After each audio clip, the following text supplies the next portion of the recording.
बच्चों, पिछले वीडियो में हम लोगों ने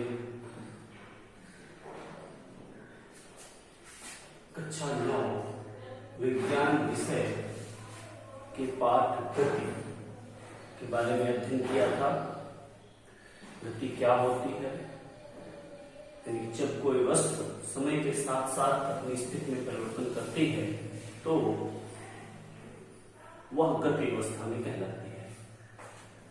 उसके बाद में हमने समझा था सदिश राशियों, अदिश राशियों के बारे में, और उसके बाद दूरी तथा विस्थापन के बारे में समझा था। आज हम उसी पाठ में उसके आगे के जो टॉपिक्स हैं उनकी चर्चा करेंगे। सबसे पहले हम बात करेंगे गति की दर।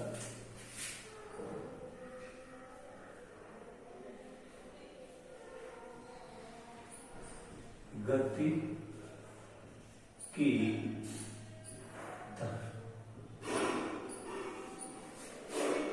गति की दर का मतलब होता है समय के रिस्पेक्ट में, कि जो गति है वो समय के रिस्पेक्ट में कितना दूरी तय करती है वस्तु। जैसे 1 सेकंड में कितनी दूरी तय करती है, 1 घंटे में कितनी दूरी तय करती है। यानी समय के साथ साथ जब हम दूरी या विस्थापन को इन्वॉल्व कर देते हैं, उसका हम स्टडी करते हैं, तो उसको कहते हैं गति की दर। इसको हम 2 तरीके से कैलकुलेट करते हैं। एक तो चाल,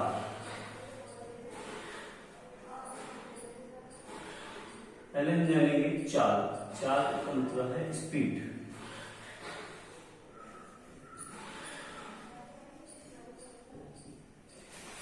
स्पीड क्या है?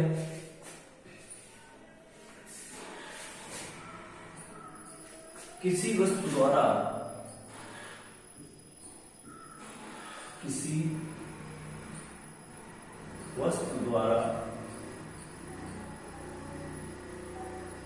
एकांक समय में, एकांक का मतलब प्रति सेकंड हो सकता है, प्रति घंटा भी हो सकता है, द्वारा एकांक समय में वस्तु द्वारा तय की गई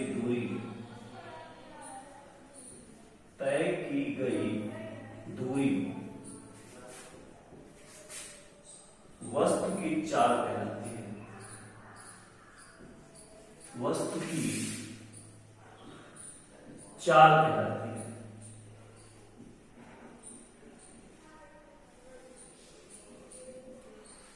चाल कहलाती है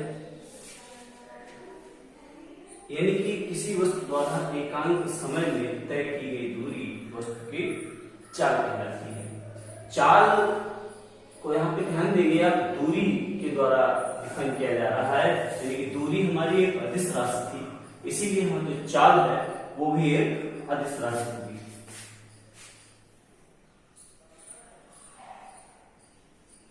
यह एक अदिश राशि है।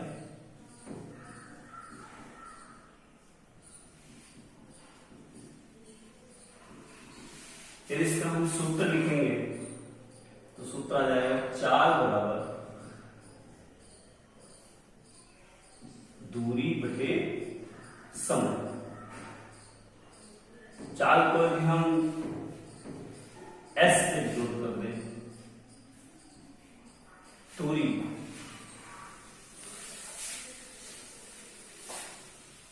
चाल को भी हम V से डिनोट करते हैं, तो V बराबर हो जाएगा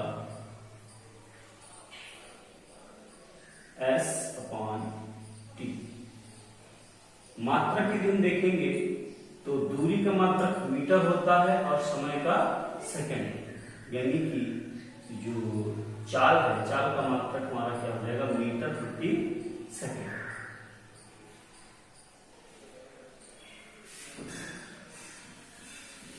चाल का मात्रक मीटर प्रति सेकंड होता है।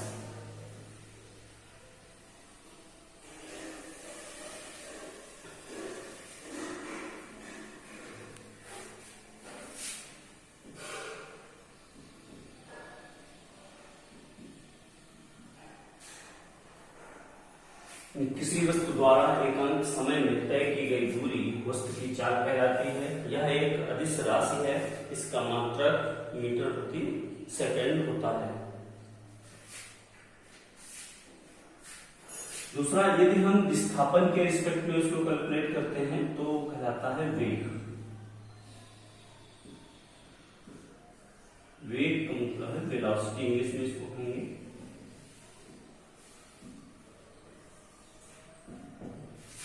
किसी वस्तु द्वारा एकांक समय में तय किए गए विस्थापन को द्वारा एकांक समय में तय की गई दूरी, किसी वस्तु द्वारा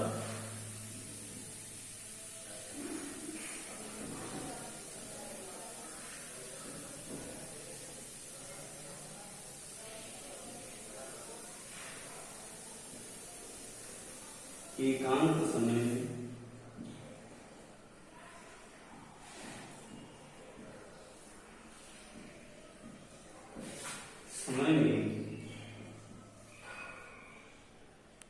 तय किए गए विस्थापन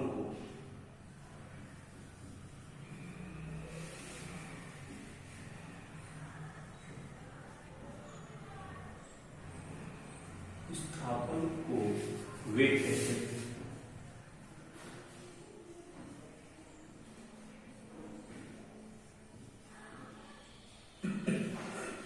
इसमें विस्थापन यानी कि ये एक सदिश राशि है,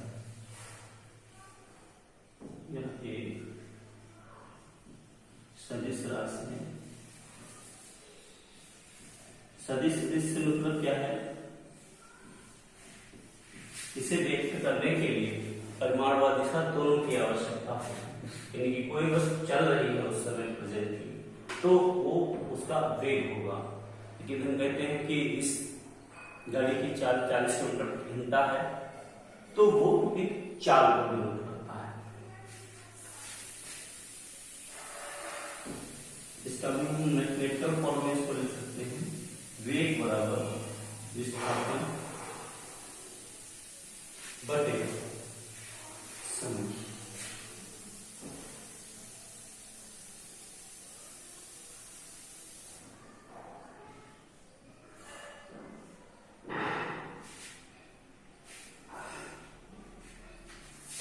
इसमें हम डायरेक्शन को इन्वॉल्व कर देंगे, यानी कि कोई एरो लगा करके ये एस, ये जो एरो है ये डिनोट करता है सदिश को, यानी कि यहाँ सिर्फ परिमाण था और यहाँ पे हमने इसके ऊपर एक वेक्टर लगा दिया है, यानी कि ये अब डिनोट करता है एक सदिश को। मात्रक सेम होता है, जो मात्रक चाल का होता है वही मात्रक वेग का भी होता है। इसका भी मात्रक क्या होगा? मीटर प्रति सेकंड।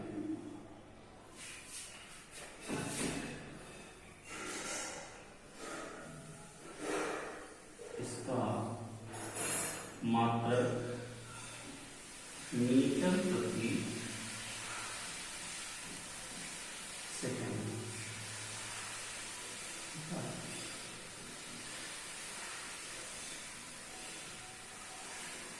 चाल जो है वो सदैव पॉजिटिव धनात्मक ही होती है, ऋणात्मक में नहीं। ये वेग जो है शून्य भी हो सकता है और निगेटिव में भी हो सकता है, क्योंकि डिपेंड करता है विस्थापन। विस्थापन निगेटिव होगा तो वेग भी निगेटिव हो जाएगा और ये निर्भर करता है दूरी वेग।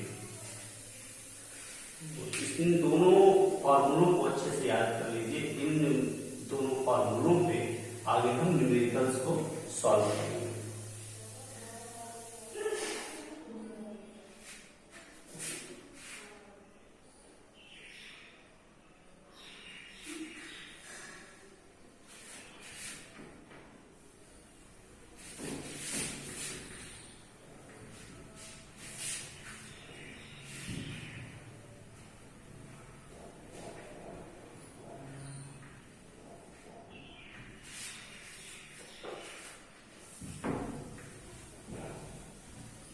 इसके बाद है औसत चाल।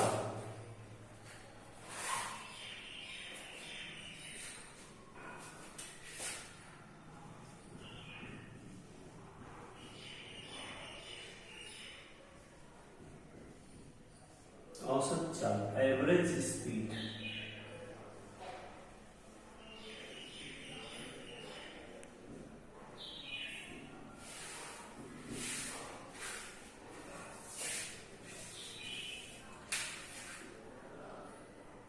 औसत चाल का मतलब है कि कुल दूरी, मतलब अलग अलग टाइम पे अलग अलग दूरी आपने तय की। पहले घंटे मान लीजिए इतनी दूरी तय की 10 किलोमीटर, फिर अगले घंटे में आपने 20 किलोमीटर, 30 किलोमीटर, तो आपकी औसत चाल क्या है? तो उसमें सीधा है कि कुल दूरी कैलकुलेट कर कि कितनी दूरी आपने तय की है और उस दूरी को तय करने में कितना समय लगेगा, दोनों के अनुपात को हम औसत चाल कहते हैं। उसका किसी वस्तु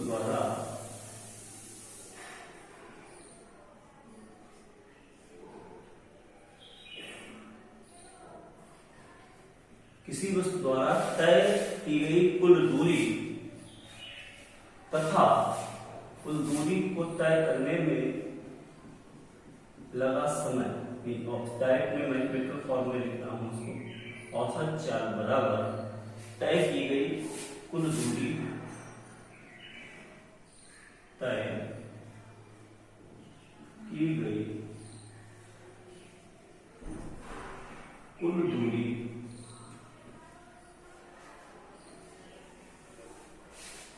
पॉइंट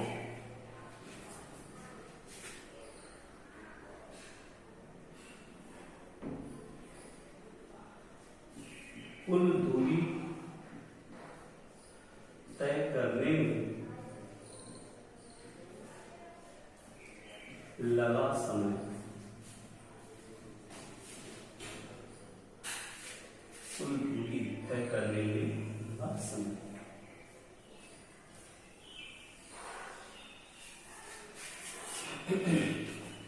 और इसी तरीके से औसत वेग, इसके न्यूमेरिकल्स हम बाद में कराएंगे भी। औसत वेग,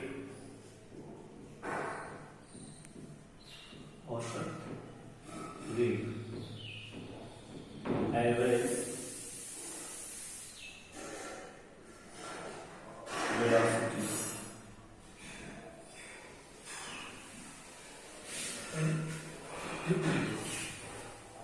इसको दो तरीके से हम डिफाइन कर सकते हैं।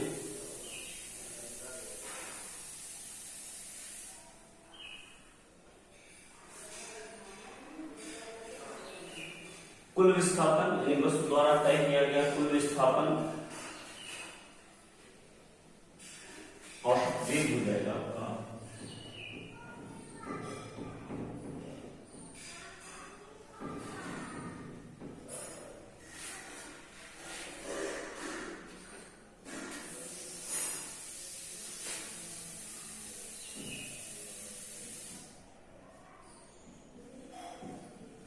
तय किया गया कुल विस्थापन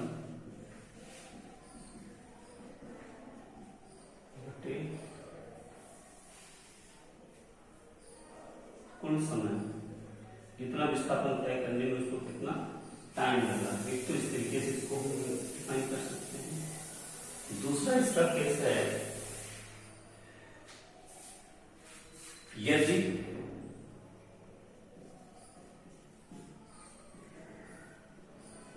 वस्तु का वेग लगातार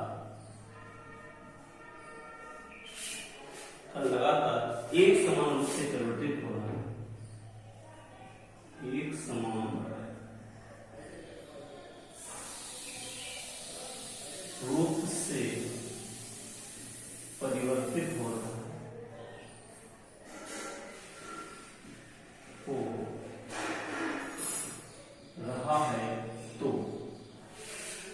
समान रूप से परिवर्तित हो रहा है तो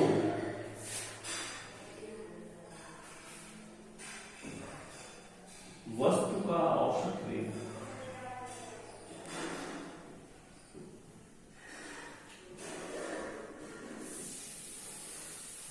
का औसत वेग उसके प्रारंभिक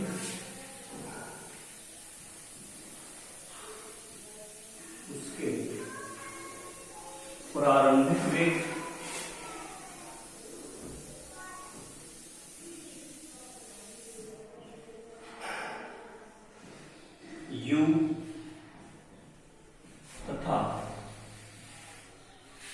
अंतिम वेग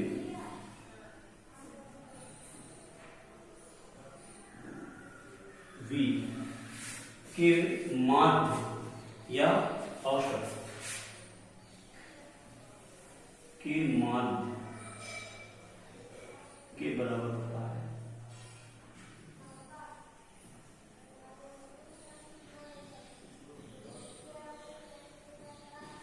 यानी कि औसत वेग बराबर हो जाएगा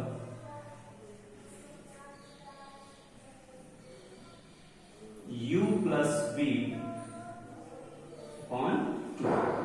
यदि हमें वस्तु का वेग लगातार एक समान दर से परिवर्तित हो रहा है, बढ़ रहा है, घट रहा है एक समान दर से, तो उसका जो औसत वेग है वो हम इस फार्मूले से कैलकुलेट करेंगे। यानी उसका प्रारंभिक वेग u और अंतिम वेग v को जोड़ करके 2 से भाग कर देंगे तो हमें उसका औसत वेग प्राप्त हो जाएगा।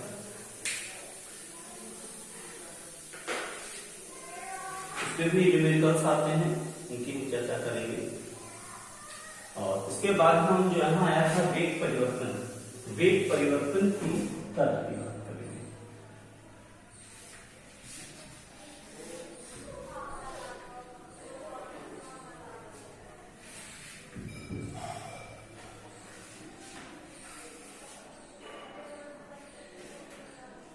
वेग परिवर्तन की दर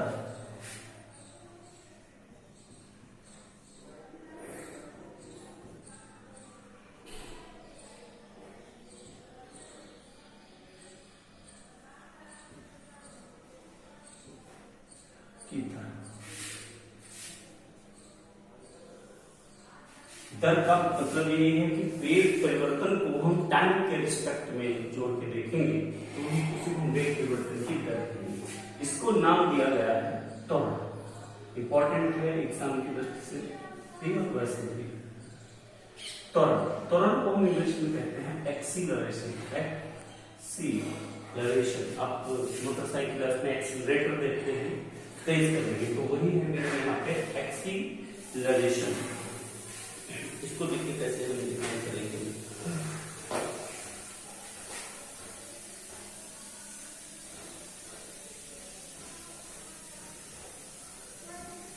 एक्सीलरेशन उस तरीके से भी कि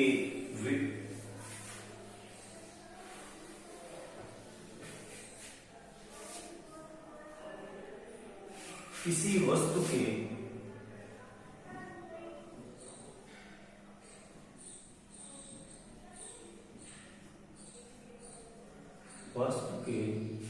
एकांक समय में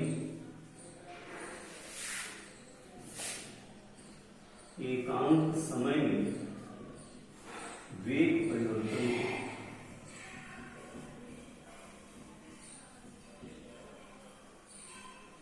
एकांक समय में वेग परिवर्तन के त्वरण कहते हैं।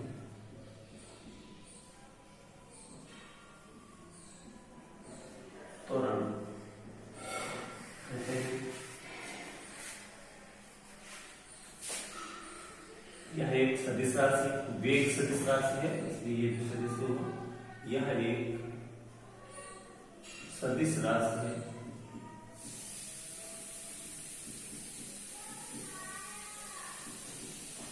इसे ए से प्रदर्शित करते हैं। ए फॉर एक्सीलरेशन, यानी ए से इसको प्रदर्शित करते हैं। इसे ए से प्रदर्शित करते हैं।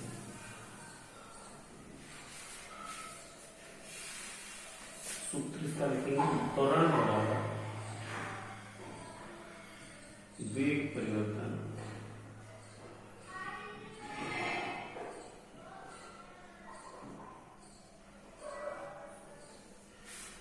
परिवर्तन बटे समयांतराल।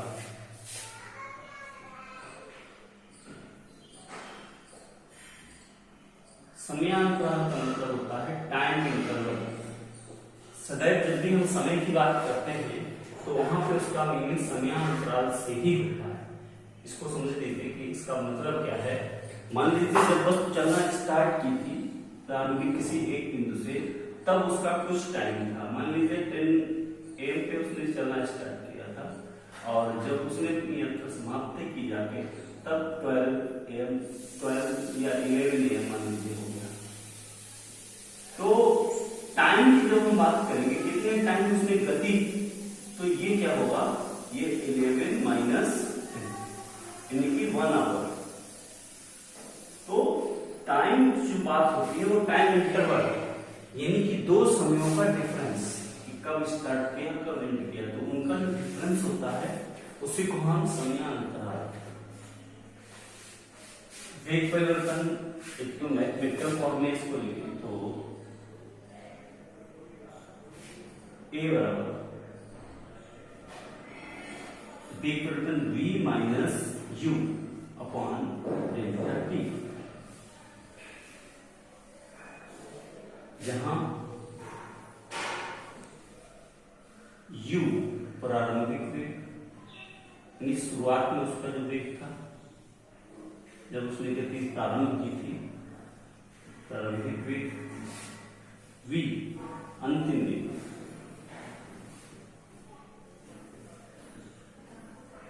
और डेल्टा T समयांतराल।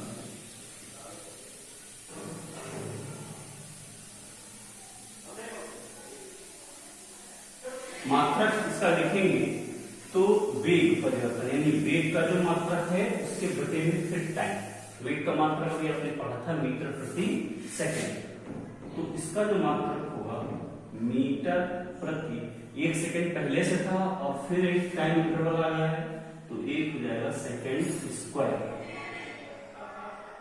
मतलब इसको इस तरीके से आप समझ सकते हैं कि मीटर प्रति सेकंड वेग का मात्रक था और फिर एक नीचे समय आएगा, तो इसको जब हम सॉल्व करेंगे तो ये हो जाएगा मीटर प्रति सेकंड स्क्वायर, यानी कि कोई भी मात्रक हम उसके सूत्र से ही डिनोट कर सकते हैं, ये जो मात्रक है वो हम सूत्र से कैलकुलेट कर सकते हैं। तो त्वरण का मात्रक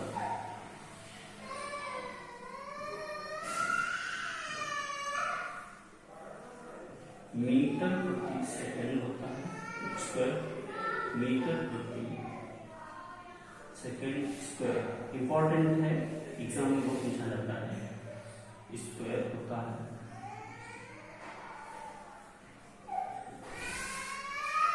अब यहाँ पे त्वरण, जिस तरीके से वेग के बारे में बात किया था, धनात्मक भी हो सकता है ऋणात्मक भी हो सकता है, तो त्वरण के में भी वही केस है कि धनात्मक त्वरण भी हो सकता है और ऋणात्मक त्वरण भी हो सकता है। तो धनात्मक त्वरण शून्य भी हो सकता है,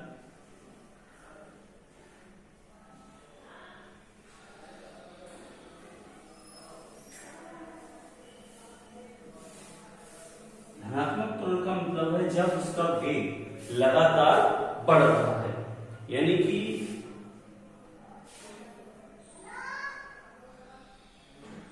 क्या कह सकते हैं त्वरण और वेग की दिशा सेम हो, जिधर त्वरण है दिशा उधर ही वेग भी हो। जब त्वरण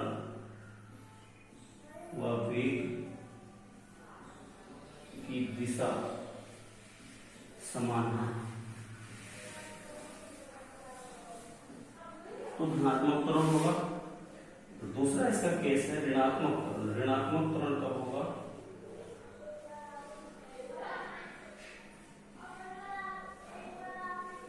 जब त्वरण व वेग की दिशा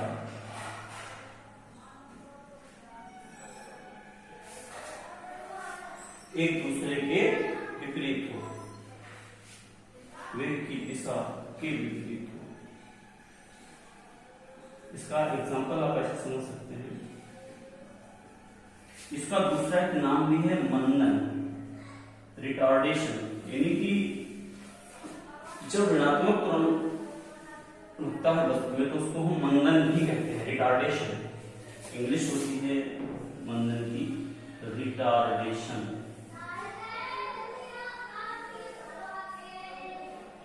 इसको ऐसे समझिए, जैसे आप साइकिल चला रहे हैं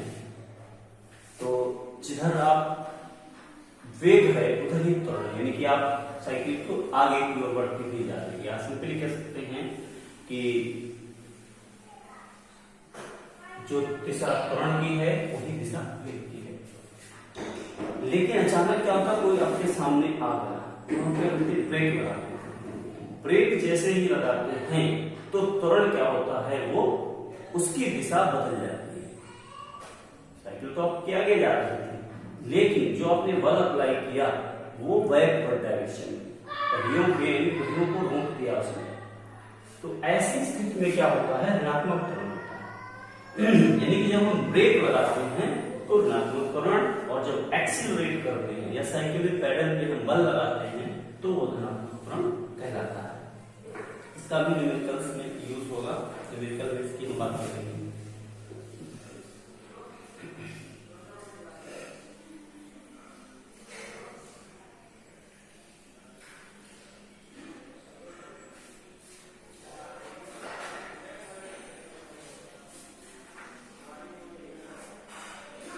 इसके बाद हम गति का ग्राफिक प्रदर्शन अगले भाग में बात करेंगे। आज के लिए इतना ही। आपको ये जो सूत्र लिखाए हैं उनको अच्छे से याद करिए, एक और इनके न्यूमेरिकल हम अगले नेक्स्ट वीडियो में